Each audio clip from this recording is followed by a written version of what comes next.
Estamos de volta com a nossa Retrô do Agro. Muito obrigado sempre pelo carinho da audiência, preferência, especialmente e principalmente também pela confiança, tá? Estamos de volta para falar da suculenta. Mas o que é suculenta? O nome remete automaticamente à comida, mas não. Estava conversando agora com Tânia Guerra, a Tânia me explicou, eu também não conhecia. Suculenta é uma planta meio que ornamental, adorno, enfeite, etc.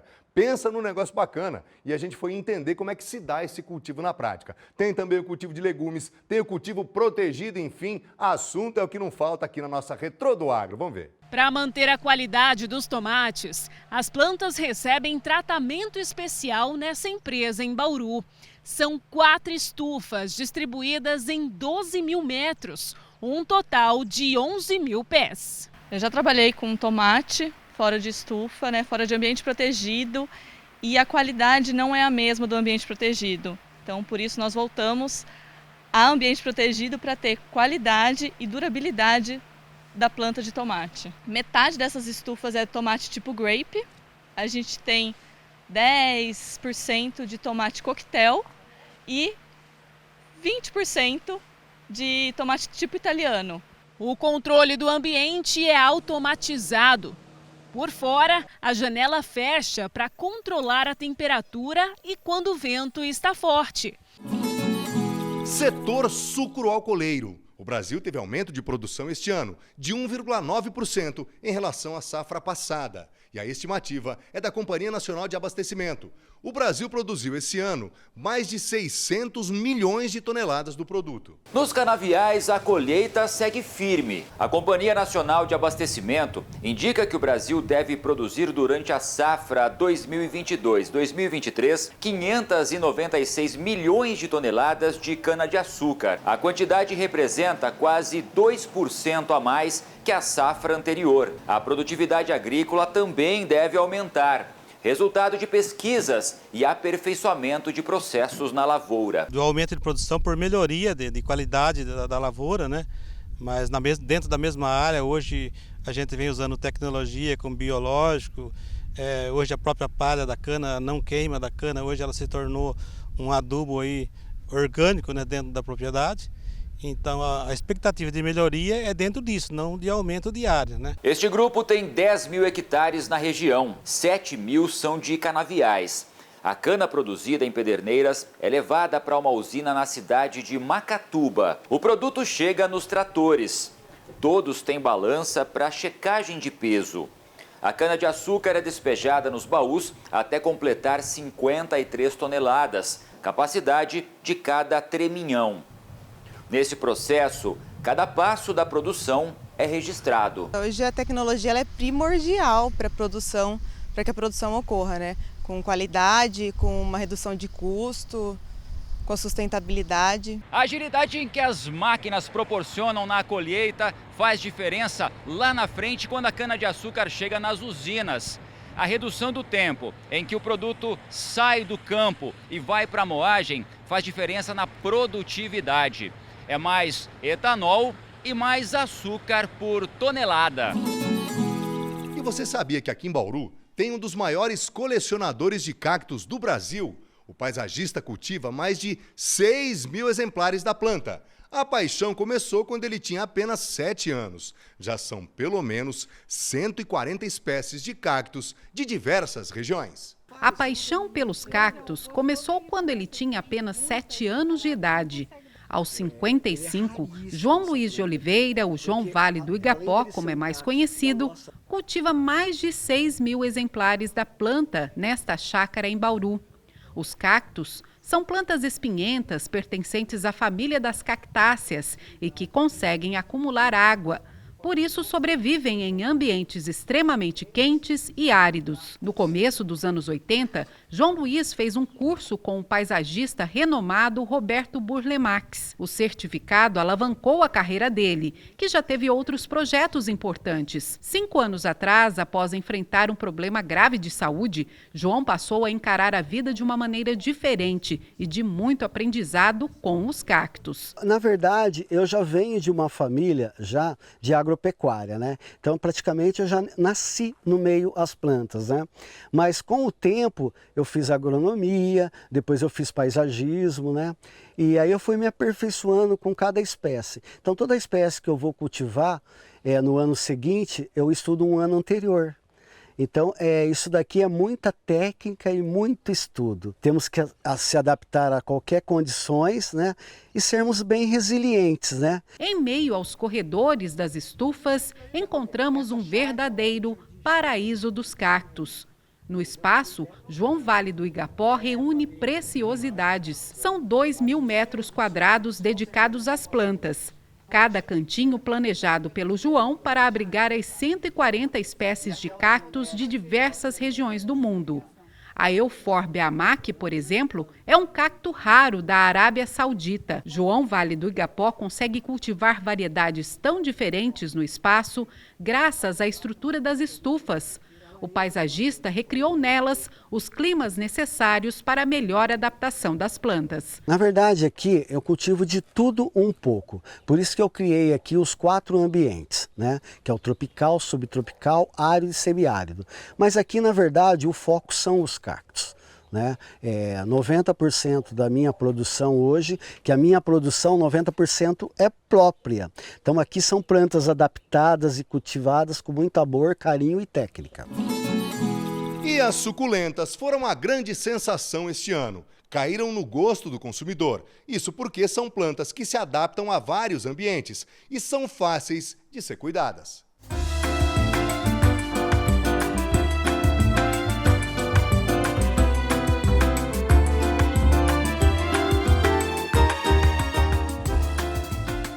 As suculentas ganharam o gosto do brasileiro. São pequenas, pouco exigentes com água, são fáceis de cultivar.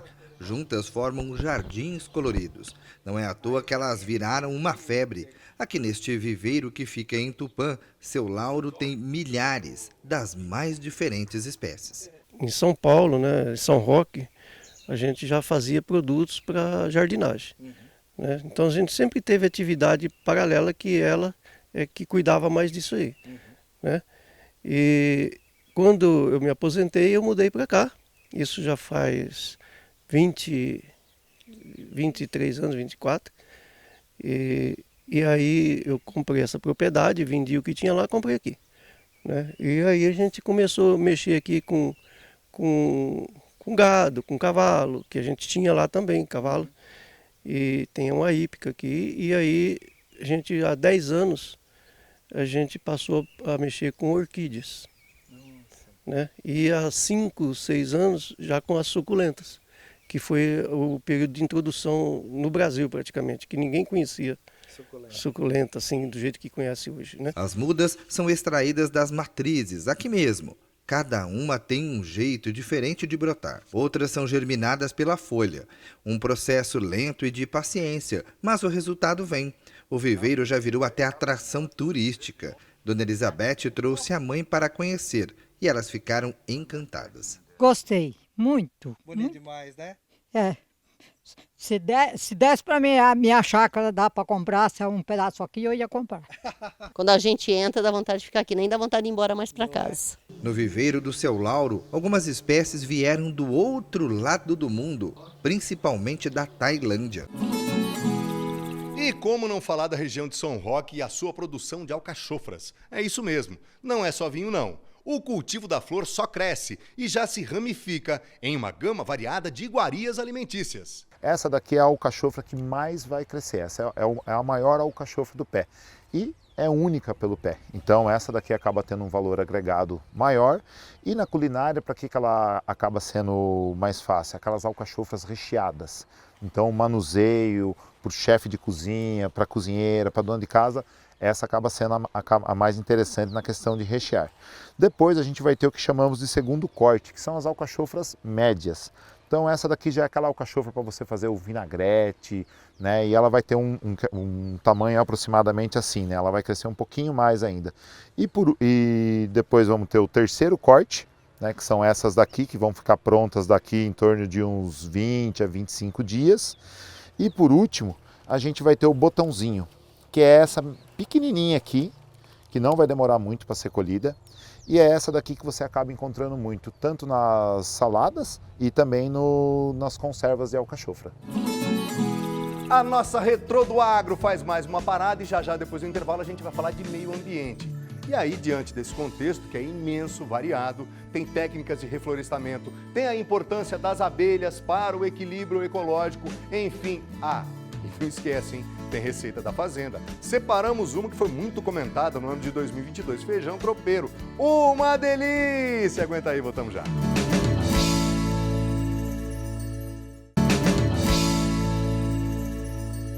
Estamos de volta com essa edição especial, é a nossa Retrô do Agro, hein? Que bacana, que bom. Aliás, muito obrigado pelo carinho da audiência, a preferência, principalmente pela confiança. Aliás, tudo isso ao longo do ano todo. A gente fica muito feliz com a resposta que a gente obtém, especialmente nas ruas, a respeito do nosso Agro Record. E índice de rejeição 0, hein? Isso é bacana demais. E, obviamente, né, que toda a nossa equipe, todo mundo que está ligado, unido, irmanado para fazer o Agro Record, é uma resposta muito bacana que a gente compartilha com todo mundo, tá? E especialmente com você. Bom, estamos de volta para falar de um evento desse ano de 2022 que acabou fazendo com que muitos insumos ligados e usados à agricultura tivessem os preços aumentados de maneira absurda. Estou falando especificamente da invasão da Rússia na Ucrânia. Especialmente nos defensivos agrícolas, fertilizantes, os insumos foram parar lá no teto. Obviamente que tudo acabou subindo de preço e aí, por extensão a tudo isso, foi parar na nossa mesa, esse custo mais elevado. Vamos entender por quê. Produtor de leite e de milho na região de Marília há 40 anos, o José Luiz nunca tinha enfrentado uma situação tão preocupante com relação ao preço dos fertilizantes. Está muito difícil. Como você disse, em 40 anos nós nunca passamos uma situação dessa. O custo de produção nosso, tanto para o leite quanto para a cultura do milho, né, subiu muito. Praticamente o adubo teve um aumento de 50% no preço. Adubo que eu pagava há 6 meses atrás 4.600, hoje você está pagando quase 7, né? Então, o que nós estamos fazendo? Procurando alternativas. O uso de fertilizantes está diretamente ligado ao aumento da produtividade no campo. Mas não é só isso. Eles também garantem produtos mais saudáveis, fornecendo o equilíbrio de nutrientes no solo. Por isso, eles são fundamentais. Só que, diante de aumentos tão significativos, os produtores estão sendo obrigados a buscar outras alternativas. Esterco de galinha, entendeu? Procurar alternativas mais baratas. E, consequentemente, diminuir um pouquinho também a aplicação de adubo, né? Porque senão você não consegue. Em Dois Córregos, uma das maiores produtoras de macadâmia do país, foi montado este ano um viveiro de mudas para incentivar o plantio na região. Cerca de 35% da safra vem desse município. A Nogueira Macadâmia é uma árvore da família considerada mais saborosa entre as nozes, que são comercializadas no mundo. Na genética, nós vamos fazer o quê? Nós temos as cultivares, as variedades mais produtivas. Então, a gente investe em tecnologia, nesse sentido genética. O segundo seria o manejo. Então, o manejo é fazer as operações de forma assertiva nos momentos adequados. E, por último, a questão da nutrição. Oferecer à planta uma nutrição de qualidade, com o uso até de biotecnologia, para ter ideia, com produtos foliares com aminoácidos, coisas que atleta utiliza. Sempre no pódio para buscar altas produtividades. Então a gente está com essa busca frente aos desafios que nos são colocados do clima, dessas dificuldades que nós temos. Esse ano, mais uma vez, registramos também o crescimento da ovinocultura de corte. Isso porque a aceitação e o consumo têm sido crescentes pelos consumidores. Para produzir cordeiros mais pesados em menor tempo, os produtores têm adotado algumas medidas de criação. Uma carne delicada, levemente rosada e com baixo teor de gordura, porém ainda pouco consumida no Brasil, já que o país não dispõe de produção suficiente para atender a demanda do consumo de carne de cordeiro. Cordeiros são animais de até 1 ano de idade e sem dentes permanentes.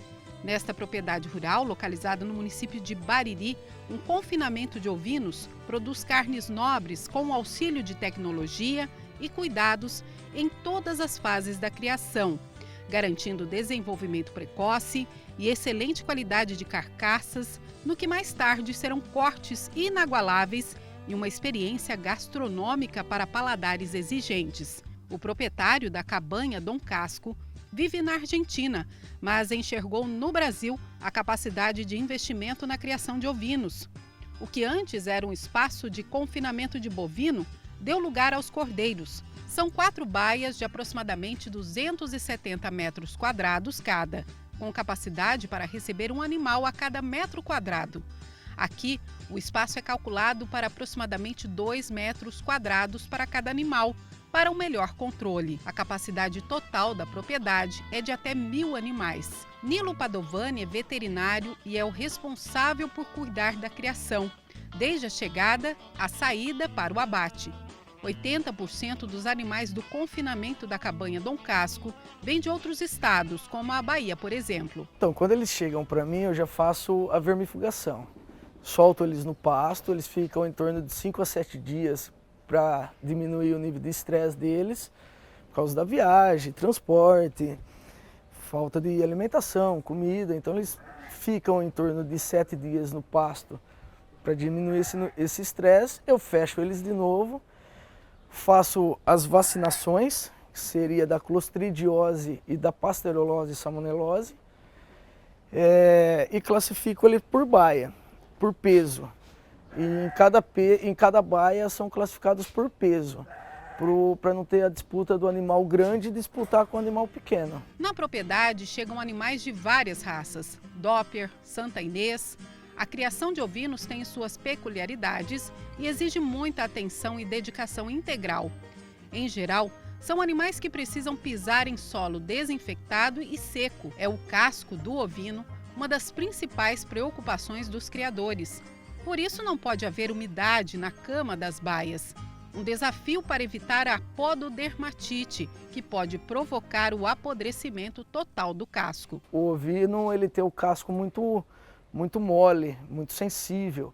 Em contato com a água ali, a bactéria entra, né?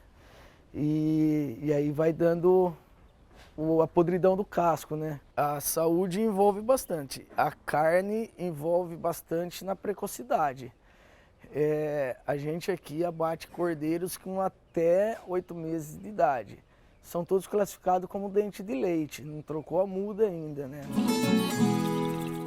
A retrospectiva do Nosso Agro faz agora mais uma parada e já depois do intervalo você vai relembrar um dos maiores produtores de cactos do estado de São Paulo. É um negócio surreal. E falando em plantas, aliás, plantas curiosas, a gente vai falar também sobre as suculentas, que são as plantas ornamentais do momento. Tá com uma grife danada a tal da suculenta, hein? E a gente vai mostrar também que a alcachofra, produção bacana lá na cidade de São Roque. Portanto, você sabe, fica o convite. Aguenta aí, voltamos já em um instante só.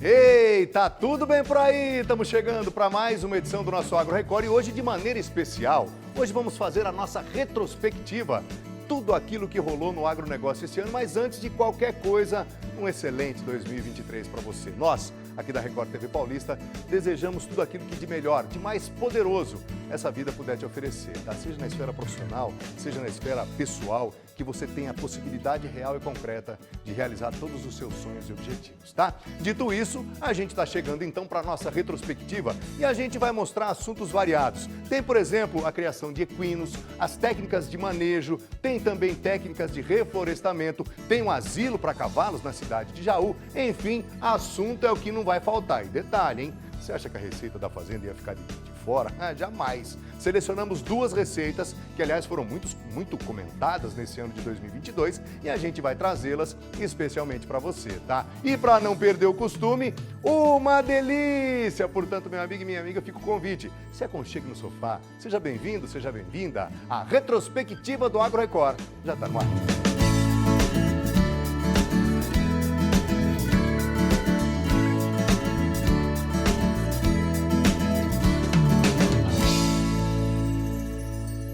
E começamos a nossa retrospectiva do Agro Record falando sobre o rebanho equino na nossa região. É um setor que só cresce, inclusive no agronegócio nacional. Estima-se que esse setor movimente por ano cerca de 30 bilhões de reais. O Brasil possui o 4º maior rebanho equestre do mundo, atrás apenas do México, China e Estados Unidos. Em Lençóis Paulista, a grande atração deste ano, na 33ª Expovelha, foi justamente o Mini Horse, um animal que a criançada adora. Cavalinhos em miniatura, um encanto não só pela fofura, mas principalmente pelo tamanho. São machos de até 89 centímetros e fêmeas de até 95, o que enquadra esses animais na raça Mini Horse, a menor raça de pôneis criada no Brasil. Existe uma norma, né, no tratado mundial aí, dentro da equinocultura, que todo equino com menos de 1,38 de altura,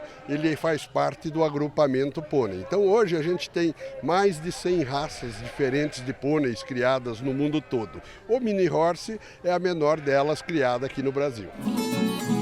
Na região de Sorocaba também tem destaque para a criação de cavalos. De acordo com a Universidade do Cavalo, a maior concentração destes animais está no estado de São Paulo, entre Sorocaba e Avaré, tanto pela Castelo Branco como pela Raposo Tavares. É a maior concentração de aras do país, em torno de 700. O cavalo vai se provar normalmente com garanhão com 10, 12, 15 anos, porque quando daí ele vai ter um número significativo de filhos já em competição e que já vão ter que estar ganhando competição, ele vai se provar como garanhão. Em Bauru, fomos conhecer uma criação de cavalos da raça Friesian. Além da beleza e do porte aristocrático, chamam a atenção o andar trotado, a inteligência e a docilidade do animal. Um potro Friesian, por exemplo, de 24 meses, chega a custar R$85 mil. 1,75 m, 600 quilos e uma pelagem diferenciada. Essa é a Zara, de 6 anos, uma típica Friesian, raça caracterizada pela cor negra, crina exuberante, tufos de pelos nas patas e um rabo enorme que quase chega a arrastar no chão. Isso sem contar esse trote característico que parece que o animal está desfilando. O cavalo Friesian carrega nas suas patas mais de 1.200 anos de história. Essa primeira narrativa da existência desse cavalo vem lá dos conquistadores romanos, quando há mais ou menos 1.200 anos atrás, eles chegando na região do Mar da Frísia, Holanda, onde que é hoje, depararam-se com uma quantidade imensa de animais negros, até então desconhecidos para eles. Ao contrário do que se esperaria quando o exército chegou frente àquela tropa de cavalos, ao invés deles se dispersarem, saírem correndo, eles vieram receber os romanos, demonstrando assim a docilidade e a curiosidade pelo ser humano. No Agro Record você também viveu uma experiência interessante, o casqueamento de cavalos, uma espécie de pedicure para os animais. Esse trabalho visa cuidar da saúde dos cavalos. O processo parece simples, mas exige técnica e conhecimento para não prejudicar o animal. O casqueamento tem que ser feito com cuidado. É importante para a saúde dos equinos. Para quem não está muito habituado com os procedimentos no campo, casqueamento é como se a gente fosse cortar as nossas unhas. A diferença é que aqui no animal o casco é a sustentação.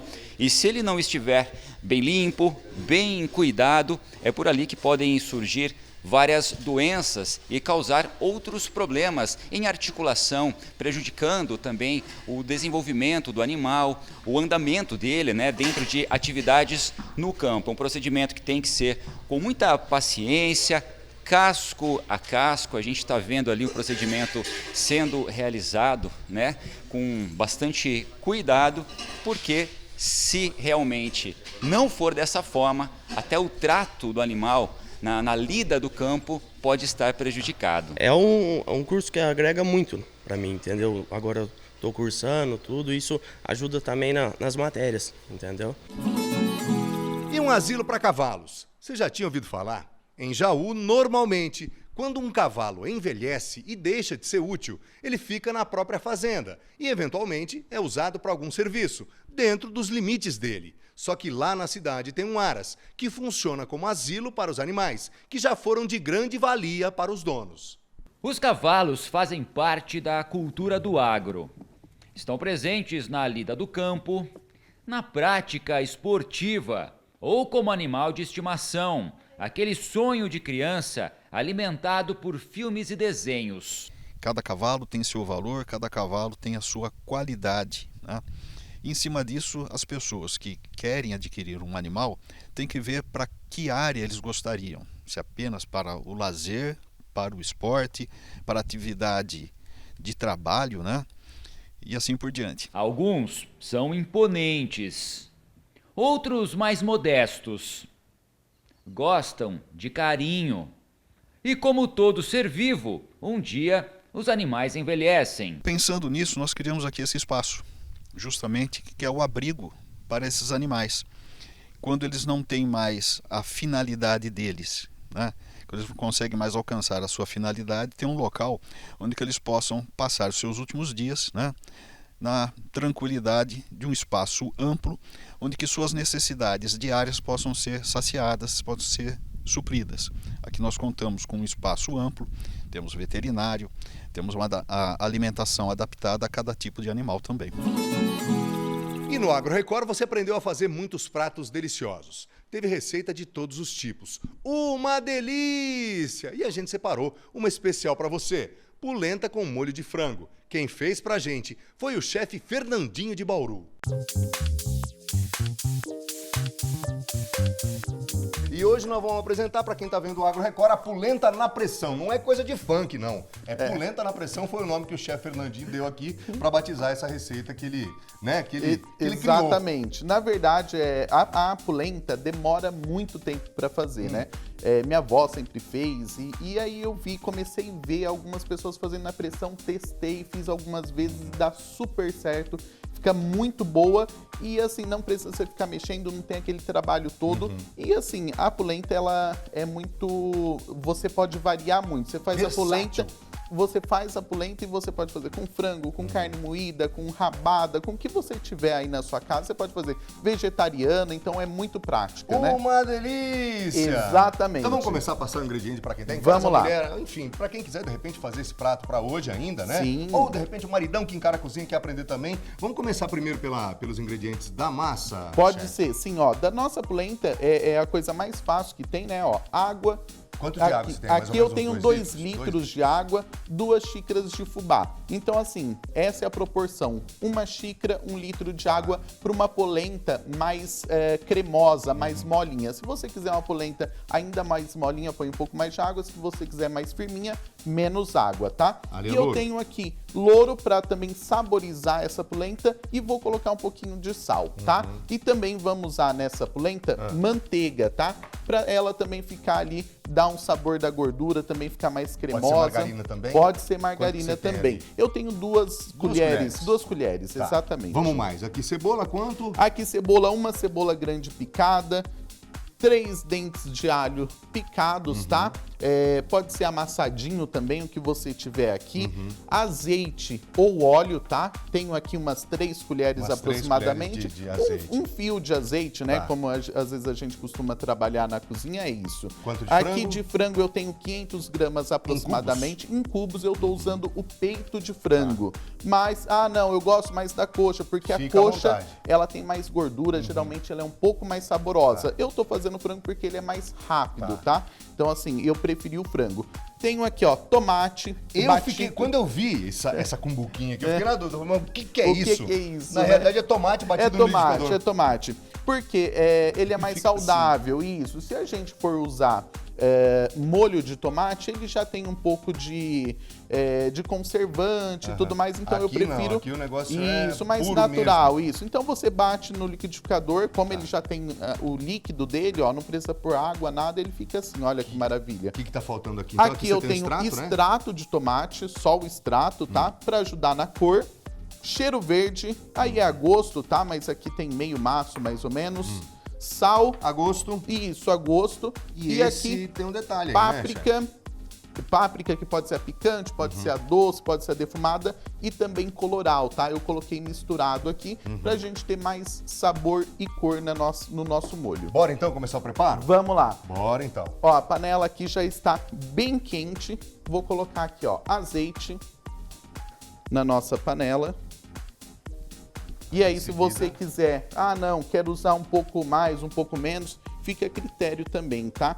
Então Dá já uma untadinha. Isso. Aí eu já vou entrar com o nosso frango. Você vai começar então pelo molho. Isso, ok. pelo molho, porque ele vai ficar cozinhando aqui um pouquinho, ó. E tem que fazer esse barulhinho, né?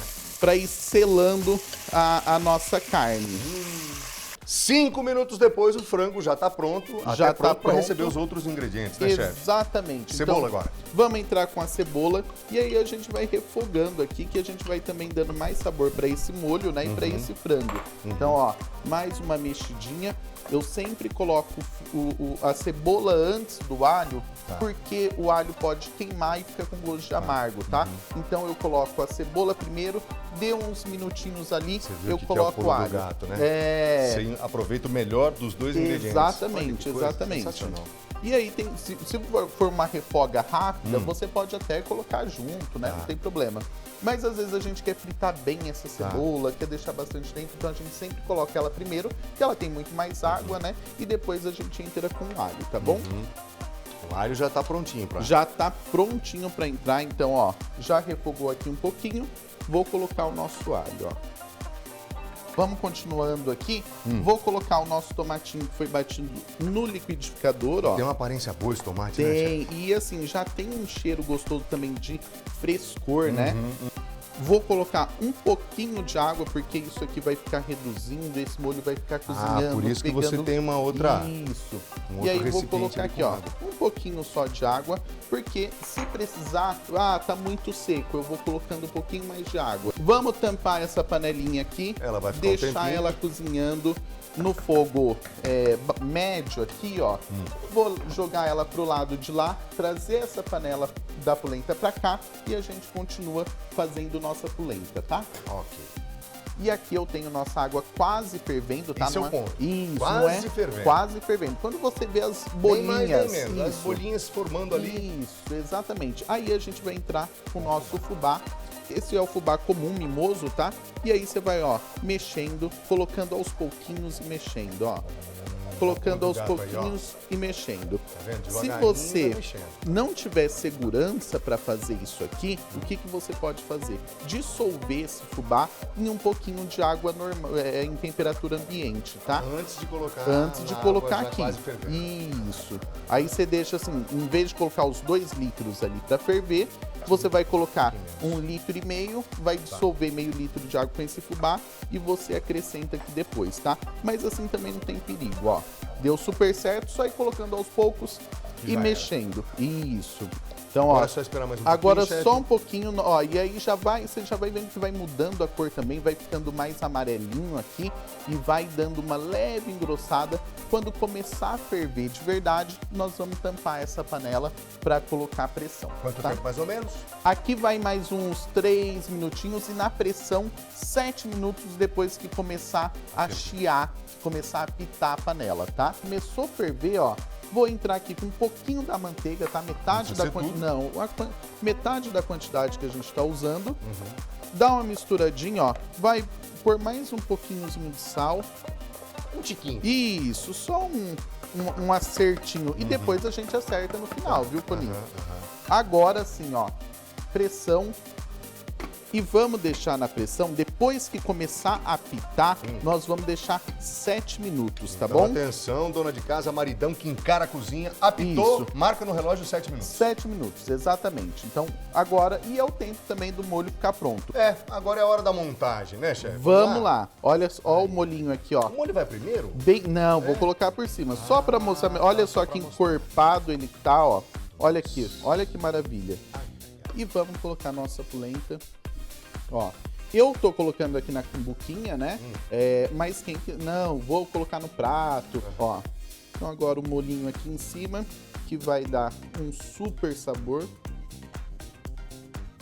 Tá bom assim pra você, Colinho? Muito bom, chefe. Ó, queijinho ralado. Segura bem. Caprichar. Pra finalizar aí o seu pratinho. Olha que maravilha. Tá pronto, Colinho. Prato pronto, né? Gentilmente preparado pelo chefe Fernandinho. Agora é hora então da gente experimentar para ver se ficou bom. Bom? Cadê o bordão? Agora a gente é ansioso pelo bordão, né?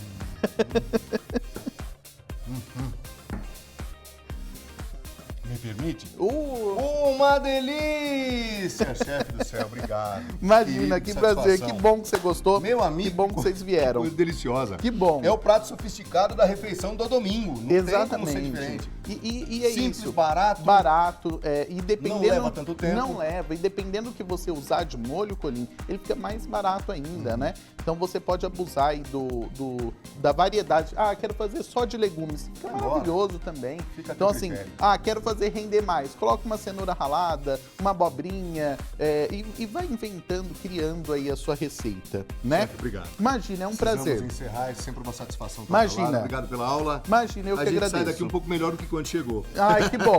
E aí eu quero deixar um abraço também. Opa. E quem, deixar minhas redes sociais, Chefe Fernandinho. Para quem quiser receitas diferentes, vai lá no Instagram, Facebook. @Chefe Fernandinho. Isso. No Instagram é chefe.fernandinho. Nas outras redes, YouTube, Facebook e TikTok, é Chefe Fernandinho. A nossa retrospectiva do Agro Record faz agora o primeiro intervalo e já, depois do break, a gente vai falar sobre o aumento dos insumos. Aliás, aumento esse provocado por causa da guerra na Ucrânia, né? Tem também a macadâmia de 2 córregos, enfim, assunto é o que não falta na nossa Retrô do Agro, hein? Portanto, meu amigo e minha amiga, aguenta a mão aí, voltamos já em instante só.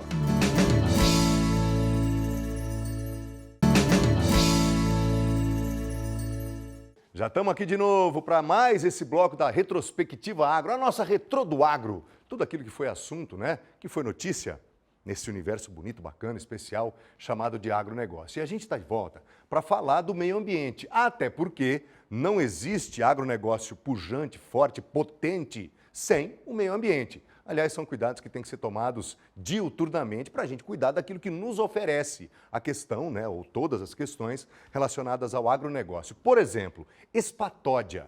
Você sabia, você já tinha ouvido falar dela? Ela é uma árvore bonita, coisa linda, porém ela é venenosa e pode ser prejudicial ao meio ambiente. Entenda como é que funciona, vai. A árvore é frondosa, produz flores de cor alaranjada. É muito bonita. No calor solta respingos que lhe deram apelidos bem peculiares. A espatódia parece ser uma espécie brasileira, mas na realidade é exótica, de origem africana. O problema é que a árvore produz em suas flores substâncias tóxicas que envenenam as abelhas nativas, sem ferrão. E é uma árvore com néctar e ela é tóxica para as abelhas. Andando por aí é fácil identificar. Essa fica no bairro Maracá, zona norte de Marília, a cerca de 500 metros de onde o Johnny tem um projeto de criação de abelhas nativas. Aqui, jataís, borás, mandaçaias e muitas outras espécies estão sendo conservadas. Ninguém sabe, poucas pessoas sabem que ela matam as abelhas, matam beija-flor, por seu néctar ser tóxico. O Walter Saia é zootecnista e meliponicultor. Ele explica que a flor da espatódia, além de possuir néctar venenoso, tem no pólen substâncias que podem matar a abelha ainda na fase de desenvolvimento, dentro da colônia. O pólen é o alimento das abelhas mais jovens. A espatódia campanulata é uma planta originalmente da África. Ela não faz parte das plantas nativas aqui do Brasil e ela tem um mecanismo de defesa para que os insetos não roubem o pólen dessa planta, porque ela é polinizada por outros agentes em seu país de origem. E assim sendo, o pólen dela impede o desenvolvimento das larvas das abelhas, principalmente as abelhas nativas do Brasil, impedindo assim a sua metamorfose. Embora seja uma árvore assassina de abelhas, você não pode simplesmente fazer o corte dela sem a autorização da prefeitura ou das autoridades do meio ambiente do seu município. Em Marília, por exemplo, quem fizer o corte da árvore sem a devida autorização pode receber uma multa de R$ 900. Basta fazer a solicitação na prefeitura e explicar o motivo. O problema é que, apesar disso, muitos paisagistas e arquitetos, sem saber da nocividade da planta, ainda continuam a incluí-la nos projetos. Elas são bonitas, enfim, são lindas, mas elas não compõem as nossas plantas nativas e, sendo assim, elas são nocivas às abelhas. outros arquitetos, outros vendedores de plantas, de viveiros de mudas, não conhecendo isso, deveriam não recomendá-las por essa ação nociva às abelhas. Uma lei deve tramitar nos próximos meses na Câmara Municipal, instituindo a necessidade da erradicação da espatódia. Enquanto isso, fica a dica. Você pode plantar uma espécie como essa, o resedá. As abelhas amam a flor, que fornece néctar e pólen durante vários meses do ano. O porte vai de pequeno a médio, sem contar com a beleza. Aqui no Agro Record, você também viu atividades de reflorestamento na região. O desmatamento causa o sequestro de gás carbônico da atmosfera, diminuindo assim a concentração deste gás e o aumento do efeito estufa. Nós mostramos aqui que esse trabalho é constante no Horto Florestal de Bauru, que é abrigo de flora e fauna. 43 hectares, sendo 20 só de vegetação nativa. Uma variedade enorme de espécies.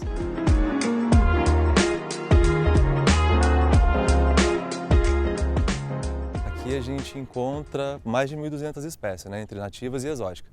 Entre elas a gente tem ipê, nós temos toda a variedade de ipê, nós temos copaíba, nós temos angico, jatobá e muito mais. O Horto Florestal de Bauru é abrigo para a flora e para a fauna.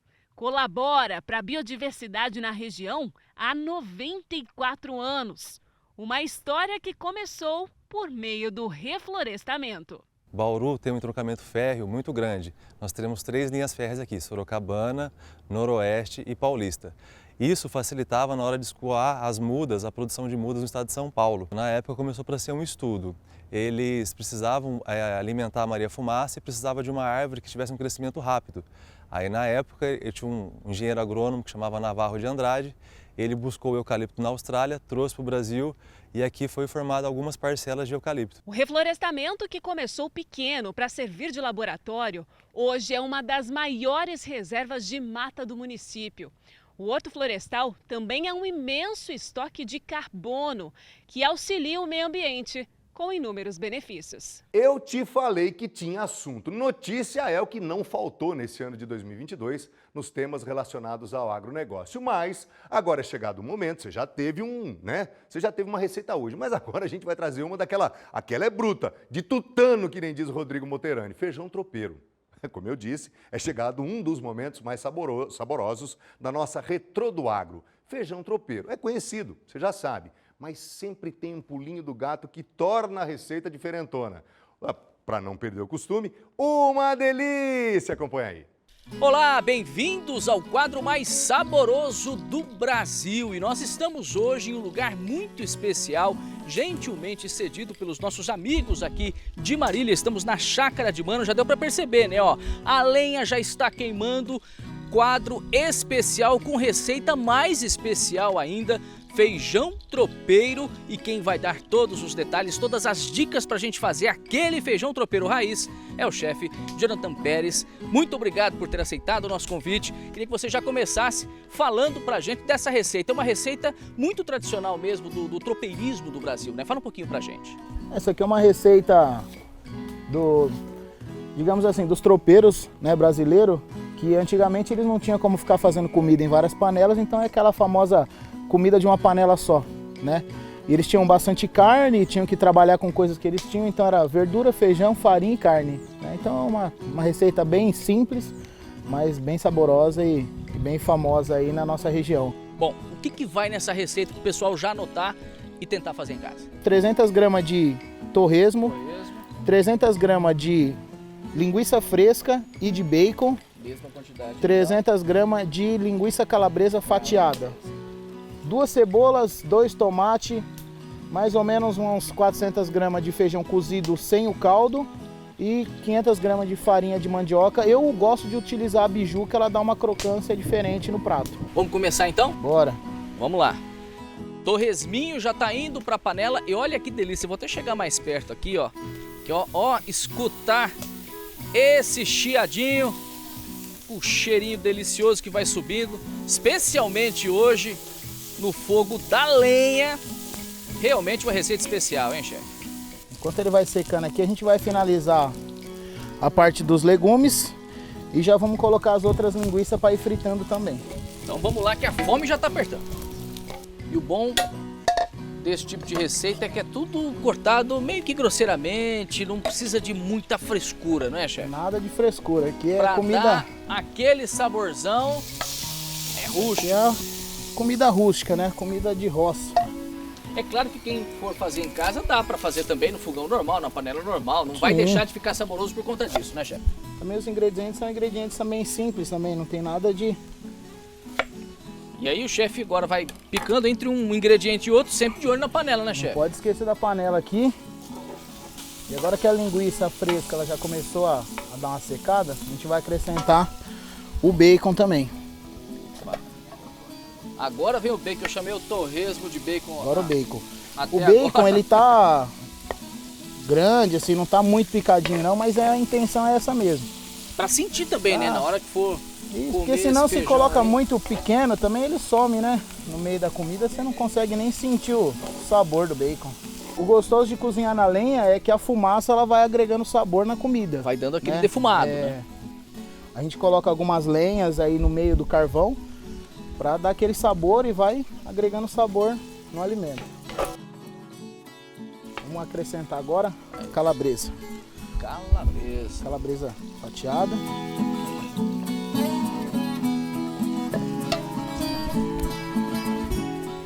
A cebola tá fatiada aqui. Tomatinho já tá no jeito também, Tomate cebola. já tá no jeito. Isso daqui nós vamos colocar depois que as carnes estiverem já fritas. Aí a gente vai acrescentar, ó. A base do feijão tropeiro já tá ficando daquele jeito e o chefe continua picando. Agora é hora da couve, né, chefe? Depois a couve também vai daquele jeito, meio grosseiro. meio grosseiro, é aquela... né? Primeiro a gente higieniza as folhas de couve, né? E como eu falei, eu não faço uma gastronomia fina e também não faço igual a avó, né? Que corta fininho, né? Verdade, hein? Lembrei da minha avó agora, mas fininha, couve fininha. Vó gosta de couve fininha, mas aqui a gente corta a Pode couve ser mais grosseira, até porque ela vai cozinhar grosseira, junto com o ela feijão, vai cozinhar né? junto com o feijão. E é relativamente rápido, né, chefe? Enquanto tá picando aqui os ingredientes, aquela base toda lá de torresmo, bacon, linguiça, já vai ficando no jeito. Né? A gente coloca, né? Coloca as carnes que demoram mais primeiro, né? E vai colocando, acrescentando as carnes, aí que nem agora já tá no ponto da gente começar a entrar com Então vamos a cebola, lá. o tomate. Eu já vou de novo chegando perto do fogo aqui, que tá demais acompanhar isso de pertinho aqui. Viu? Nós vamos colocar as carnes pros cantos. Os cantos. E nós vamos colocar a cebola bem no meio aqui, ó. E fica lindo, né? Além de tudo, ainda fica muito lindo. Eu gosto de usar a cebola roxa, né? Ela é mais suave, né? A cebola roxa ela tem um sabor, além dela ter uma crocância diferente, ela tem um sabor mais bacana, né? Então agora nós vamos dar uma murchada na cebola aqui. Enquanto você vai acrescentando os ingredientes, aproveita para falar pra gente como é que Vou é colocar essa aqui divisão também, do dia a dia, chefe, entre a hamburgueria, os eventos, as comidas que vocês fazem também Brasil afora aí. Como é que é lidar com tudo isso? Hoje, graças a Deus, assim, eu já consegui, eu tenho uma equipe bacana na minha hamburgueria, né? Então, eu estando lá ou não estando, a hamburgueria tá rodando. Começa a murchar Por enquanto a eu cebola. percebi que não tem nenhum segredo, tem algo especial que quem quiser fazer em casa tem que prestar atenção para sair exatamente do jeito que você faz? Olha, eu sou muito adepto, né? Até então eu penso assim, a culinária ela é muito simples, a comida é muito simples, né? As pessoas inventam tanta coisa, sendo que a comida é simples. Nós vamos colocar a couve para ela ir dando uma murchada. E agora é só finalização do prato. A couve, o feijão ele já está cozido, né? Então a gente também... O feijão ele já está cozido já com tá sal, não? Cozido sem tempero. Só na água sem tempero Só mesmo. na água com óleo sem tempero. Agora nós vamos acrescentar um pouco de sal. Agora Eu que uso vem o sal de parrilha com pimenta do reino. Coisa de churrasqueiro, né, chefe? Que é o sal que a gente usa no churrasco mesmo. E esse cheirinho, Gilberto Moreira?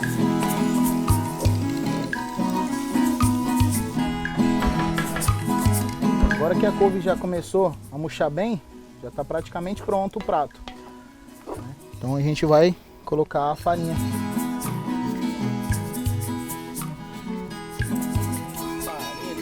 vaca. Que espetáculo.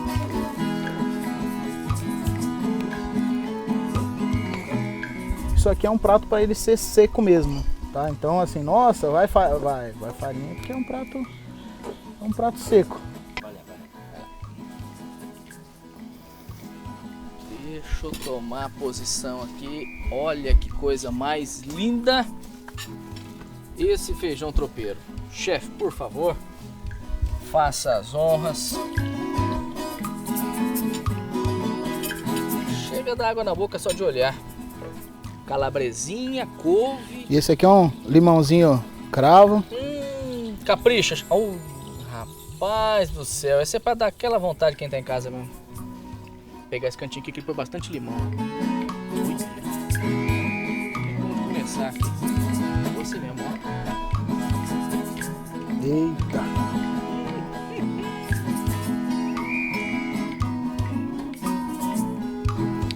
Muitíssimo obrigado, chefe. Prato sensacional. Tenho certeza que está muito melhor do que quem está em casa está imaginando. E olha que depois de ver tudo isso, está imaginando coisa boa. Eu vou ficando por aqui que eu vou comer, claro, muito feijão tropeiro. Mais uma vez, muito obrigado. Até a próxima para vocês de casa também. Até a próxima. Obrigado, chefe. Obrigado.